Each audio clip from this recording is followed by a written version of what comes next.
It began like an ordinary summer night. August 9th, 2013. Brandon Lawson, a 26-year-old father from San Angelo, Texas, called his girlfriend, Ladessa. He was driving back home on Highway 277 after visiting his family in Crowley. He sounded agitated, mentioning a fight with his brother but assuring her everything was fine. Then, around 12:30 a.m., another call. This time, panic laced his voice. "I'm running out of gas," he gasped, his words tumbling over each other. "Can you bring me some gas?" Ladessa, concerned, agreed and asked for his exact location. His response was garbled, mentioning a ditch and someone chasing him. Before she could make sense of it, the call dropped. That was the last time anyone heard from Brandon Lawson. His truck, a white 1996 Ford F-150, was found abandoned the next morning. It was on a dirt road off Highway 277 near Bronte, Texas, miles from where he claimed to be. The truck's doors were locked. His wallet and phone were gone, but there was no sign of Brandon. The 911 call Brandon placed shortly before disappearing is perhaps the most perplexing piece of this puzzle. It's a chilling audio, riddled with fear and confusion. He's heard panting, saying he ran into a ditch. He whispers about someone chasing him, his voice barely a murmur. "I need the cops," he pleads with the 911 operator, his voice strained. He mentions being in a field, his words cryptic and disjointed. The operator struggles to understand his location, his frantic tone making communication near impossible. Then, silence. The call ends abruptly. Investigators trace the call to a remote area near Bronte, Texas, far from the location Brandon initially gave Ladessa.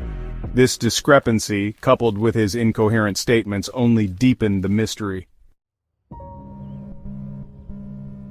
The investigation into Brandon's disappearance unveiled a trail of strange clues. His truck, found nose down in a ditch, was perplexing. It had run out of gas, yet a gas can was discovered in the bed of the truck, untouched. Adding to the strangeness, a lighter was found on the ground, a short distance from the truck. This detail, seemingly insignificant, became a focal point for speculation. Was it simply dropped, or was it a sign of something more sinister? Searches of the area yielded few results. Clothing, believed to be Brandon's, was found scattered near a dry creek bed. The location of the clothing, away from the truck and the road, raised more questions than answers. Did he walk away on his own, or was he taken? Theories abound in the vacuum of concrete answers. Law enforcement initially treated the case as a possible hit-and-run, suggesting Brandon may have become disoriented after his truck ran out of gas. The lack of evidence supporting this theory, however, left many unconvinced. Others believe foul play was involved. Brandon's erratic behavior, his claims of being chased, and the cryptic nature of the 911 call all point to a possible confrontation. Some speculate drug involvement, as methamphetamine use was a known issue in the area. Others believe a personal dispute might be the root cause, pointing to the reported fight with his brother. Adding fuel to the fire are online sleuths, who, drawn to the case's chilling details, have formed their own theories.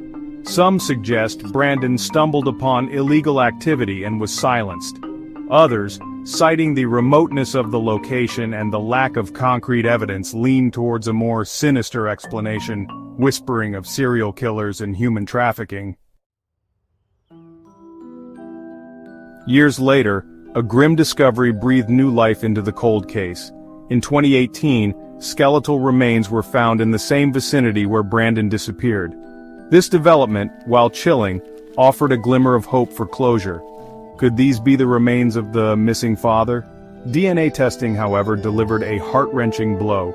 The remains were not Brandon's. The mystery deepened. The discovery of another missing person in such close proximity to Brandon's last known location fueled speculation of a more sinister force at play in this desolate stretch of Texas. Was this a tragic coincidence, or is there a darker undercurrent connecting these cases? Today, almost 12 years after that fateful night, Brandon Lawson's disappearance remains unsolved. The chilling 911 call, the scattered clues, and the lack of concrete answers continue to haunt his family and captivate the public. Did Brandon wander off into the night disoriented and frightened? Was he the victim of a random act of violence? Or does this desolate stretch of Texas hold darker secrets? What do you believe happened to Brandon Lawson?